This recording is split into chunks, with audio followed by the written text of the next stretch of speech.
Kita mungkin berpikir, udahlah tahun depan aja. Tapi Tuhan belum selesai urusannya dengan kita di tahun ini. Mengapa Lazarus dibangkitkan? Karena Tuhan masih ada urusan dengan Lazarus. Tahun ini belum berakhir.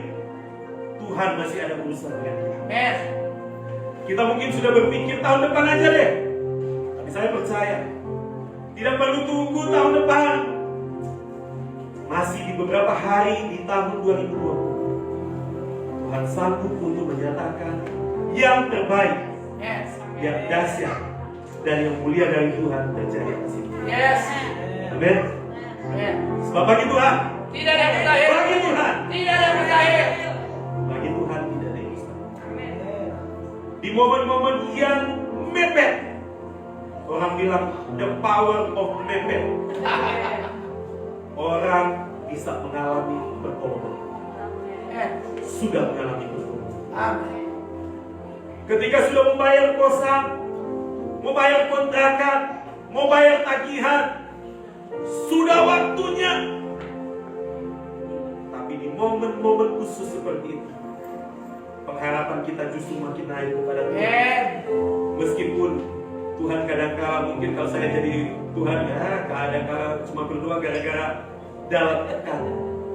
Tapi itulah Tuhan, dia tetap baik bagi kita. Amin. Dia tetap mengasihi. Mujizat Tuhan terjadi di sini. Amin. Pegang imani.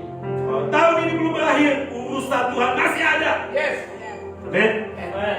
Kita sudah mengalami pertolongan Tuhan yang besar, tapi itu sudah terjadi.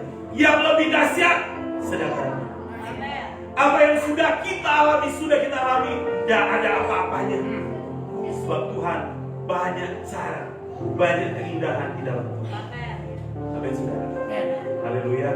Itu sebabnya saya rindu saudara sepanjang bulan ini, di bulan terakhir ini, hidupi Roh Kudus memenuhi hidupku. Katakan sama-sama, Roh Kudus memenuhi hidupku.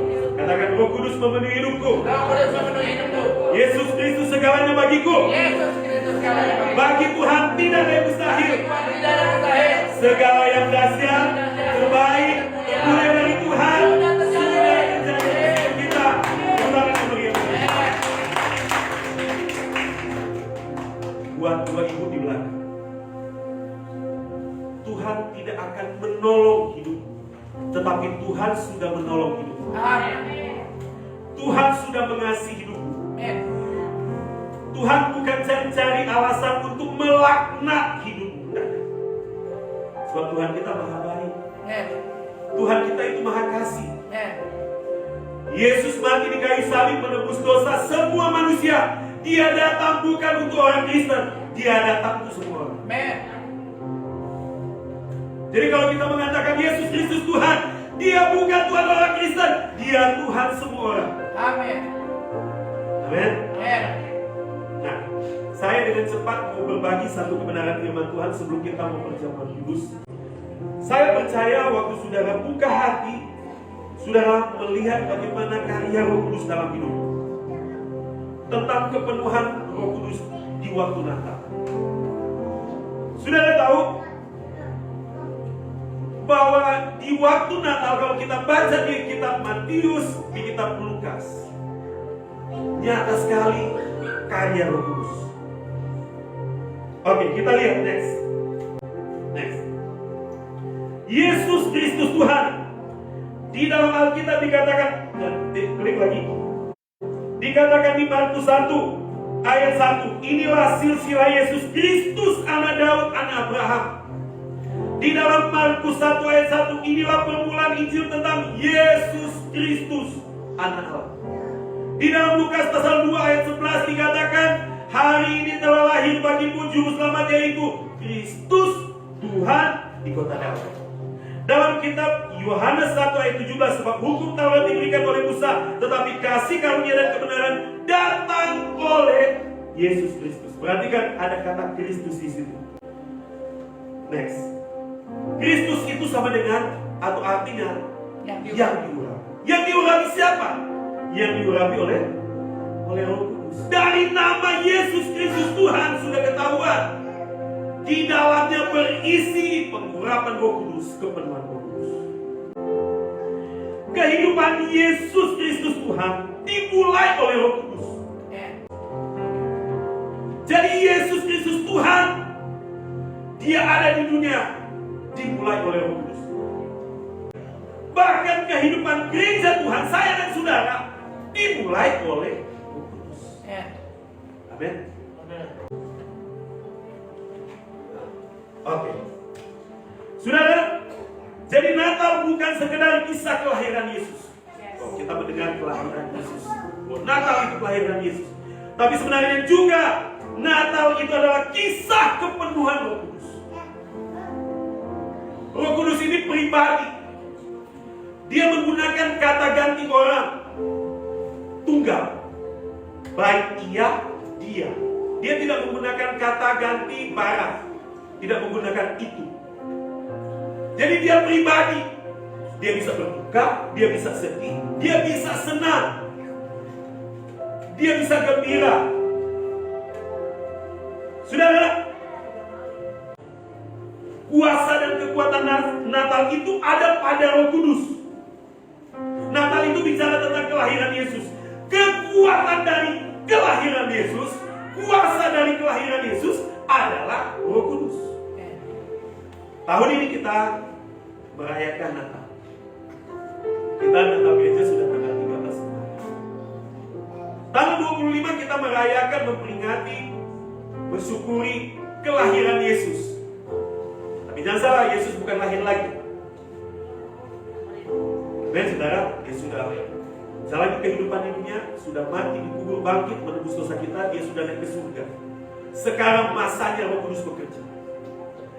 Tapi saudara perhatikan bahwa Alkitab mencatat semua pemeran utama pada momen Natal.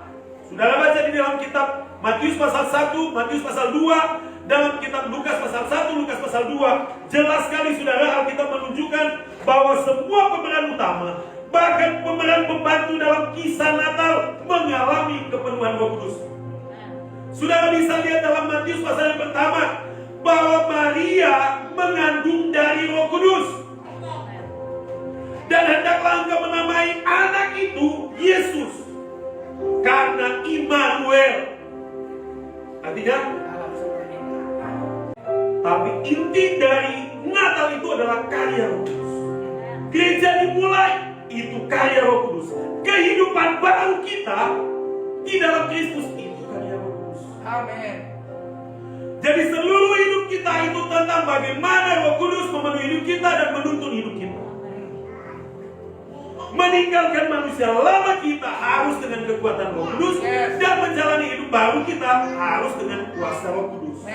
Tidak bisa kita mengandalkan kekuatan kita diri sendiri untuk meninggalkan manusia lama kita, tidak bisa. Harus kuasa Roh Kudus. Dan jangan salah, waktu menjalani hidup baru tidak bisa dengan kekuatan sendiri. Musuh kasih karunia adalah hukum Taurat. Musuh kasih karunia itu adalah kekuatan diri. Inti dari hukum Taurat itu adalah kekuatan diri, merasa sanggup. Yeremia pasal 17. Terkutuklah orang yang mengandalkan manusia, tetapi diberkatilah orang yang mengandalkan Tuhan, yang menaruh harapnya hanya kepada Tuhan. Amin. Jadi setiap kita yang merasa sanggup untuk menjalani hidup kekristenan dengan kekuatan sendiri, maka bermusuhan dengan kasih karunia. Saya rindu di mimbar ini yang disampaikan adalah kasih karunia. So kita tidak ada apa-apanya saudara. Oke. Saya mau tunjukkan juga di Lukas. Kitab Lukas pasalnya yang kedua. Kita Lukas pasal yang pertama. Sakaria mengalami kepenuhan Roh Kudus.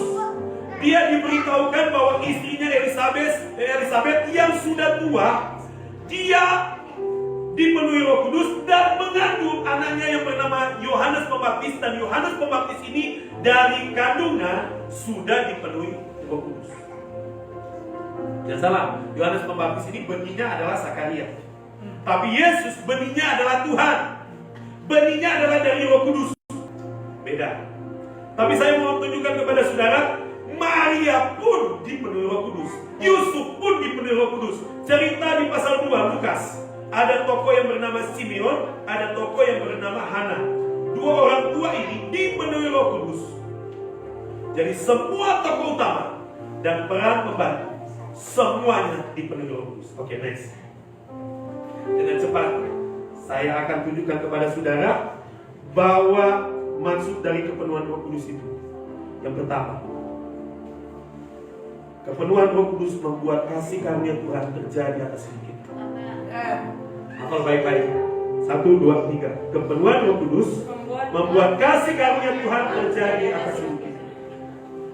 Kita tidak sanggup jalan hidup Kristen, saudara. Tidak sanggup. Kehidupan kekristenan itu bukan berat. Kekristenan itu bukan sulit. Kekristenan itu mustahil engkau jalani. Tidak bisa. Kita nggak bisa jalani hidup mengiringi Tuhan. Tidak bisa. Karena apa? Itu bukan cuma berat. Itu mustahil. Mustahil kalau engkau mengandalkan kekuatan manusia. Nah sekarang, di poin yang pertama ini bicara tentang kasih karunia. Sesuatu yang tidak layak kita dapatkan. Saya dan saudara tidak layak diampuni. Kita penuh dosa, melanggar ketentuan Tuhan, menyakiti hati Tuhan. Meskipun dengan segala kemampuan kita datang kepada Tuhan ke gereja setiap hari, tetapi itu tidak cukup membuat Tuhan senang dengan kita. Karena apa saudara? Hati kita, Alkitab mengatakan, dari mana datangnya kejahatan? Itu dari hati. Tidak bisa, saudara. Kita tidak layak diampuni. Kita harus jadi laknat oleh Tuhan. Kita harus jadi dihukum oleh Tuhan. Nggak layak terima kasih sayang Tuhan. Tetapi itulah anugerah Tuhan. Itulah kebaikan Tuhan. Sesuatu yang tidak layak engkau dapatkan. Dan Alkitab berkata, Yesus sudah mati di kayu salib ketika engkau masih seteru Tuhan. Artinya apa? Masih hatimu memusuhi Tuhan. Tuhan sudah mengasihi.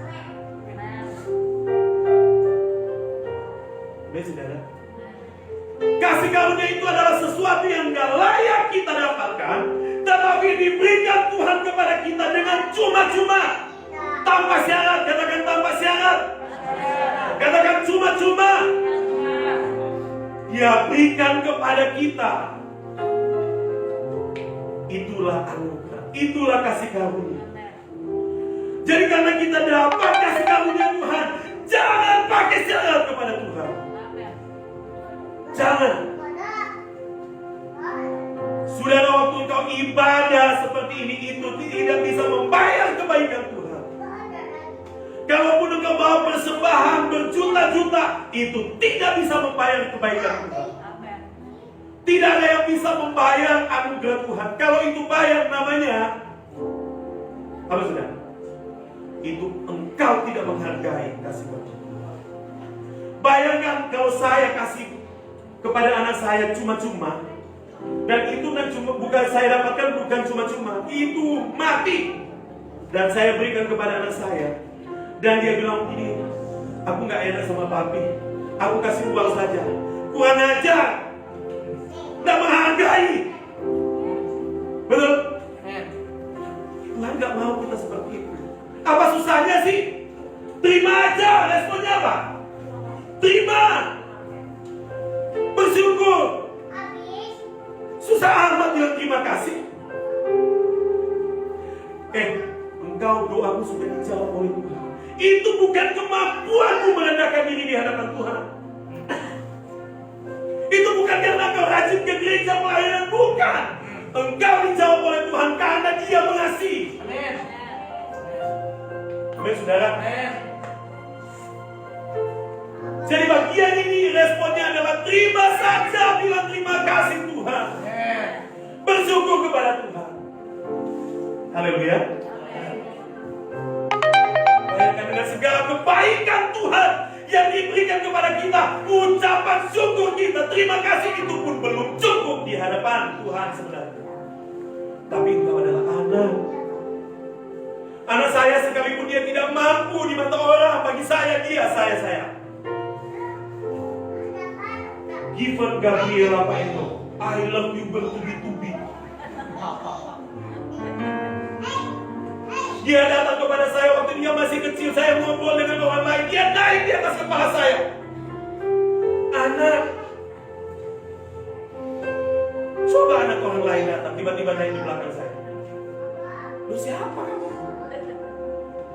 Saudara, anugerah Tuhan membuat kita jadi anak. Kau adalah anak yang dikasih Tuhan. Meskipun kau belum bertobat, engkau sudah dikasih Tuhan.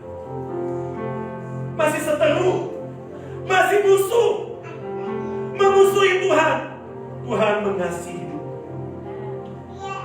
Dia tidak cari-cari alasan untuk menghukum engkau. Dia cari banyak alasan untuk memberkati hidupmu, untuk menolong. Supaya engkau tahu bahwa satu-satunya Tuhan yang mengasihi engkau, pribadi Tuhan kita Yesus Kristus. Yang kedua, saudara, kepenuhan Roh Kudus. Saudara lihat di dalam Lukas pasal 1 ayat 38. Sebab bagi Tuhan, bagi Allah tidak ada yang mustahil. Di ayat sebelumnya dikatakan bahwa nanti Roh Kudus akan menaungi engkau Maria. Kuasa Tuhan, kuasa Roh Kudus akan turun ke atasmu. Sehingga bagi Tuhan tidak ada yang mustahil. Apa yang kedua? Kepenuhan Roh Kudus membuat perkara yang mustahil terjadi dalam hidup kita. 1, 2, 3. Kepenuhan Roh Kudus membuat perkara yang mustahil terjadi dalam hidup kita.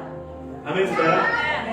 Yang mustahil jangan dipikirin, diimani. Amin, saudara. Karena yang mustahil tidak mungkin masuk kotak. Betul? Betul gak? Yang mustahil itu tidak masuk akal. Masuk mana dong? Masuk hati. Tuhan itu selalu masuk hati. Kalau Tuhan itu masuk akal, dia bukan Tuhan. Betul? Berarti kita lebih hebat dari Tuhan. Karena Tuhan, oh ternyata dia masuk akal. Tuhan tidak masuk akal. Tuhan itu masuk hati. Haleluya. Responnya apa, saudara? Percaya dan taat. Imani aja. Serahkan kepada Tuhan. Berarti taat merupakan respon. Taat bukan syarat. Perhatikan yang ini. Pemberianmu kepada Tuhan dalam bentuk uang, dalam bentuk tenaga, dalam bentuk waktu. Hari Minggu jam 5 sore sampai jam 7 malam. 2 jam ibadah. Pemberian waktumu kepada Tuhan itu bukan syarat untuk menerima kebaikan Tuhan. Amin. Itu merupakan respon kita. Katakan respon. Jadi sebenarnya percaya, taat, beribadah, bersyukur merupakan hasil bekerjanya anugerah Tuhan dan Roh Kudus dalam diri kita. Katakan hasil. Katakan respon. Amin, saudara. Kalau itu syarat, maka kalau engkau tidak bersyukur, tidak taat, maka engkau tidak masuk surga. Wah, berat sekali. Tapi itulah Tuhan. Jadi taat atau percaya, bersyukur itu merupakan hasil anugerah Tuhan. Amin. Yang ketiga, yang terakhir, kepenuhan Roh Kudus membuat rencana Tuhan terjadi dan digenapi dalam hidup kita. 1, 2, 3. Kepenuhan Roh Kudus membuat rencana Tuhan terjadi dan digenapi dalam hidup kita. Perhatikan cerita tentang Zakaria. Zakaria diberitahu nanti istrimu akan mengandung dan engkau akan mendapatkan seorang anak laki-laki dan beri nama dia Yohanes. Zakaria ini seorang imam, saudara. Mulutnya tiap hari memperkatakan firman. Dia tanya, bagaimana aku tahu itu akan terjadi? Sebab aku sudah tua, istriku juga sudah lanjut umur. Perhatikan baik-baik ini, saudara. Dia pengen tahu. Lalu malaikat mengatakan di Lukas pasal yang pertama, dia katakan, malaikat bilang begini, aku malaikat Gabriel melayani Tuhan setiap hari. Aku yang mengatakan ini karena disuruh Tuhan kepadamu. Engkau akan jadi bisu karena engkau tidak percaya. Perhatikan ini baik.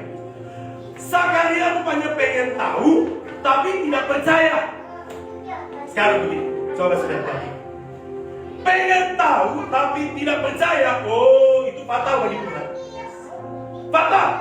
Itu sebabnya, akibatnya apa? Dia bisu. Syukurnya, oh ini luar biasa. Bisunya cuma 9 bulan.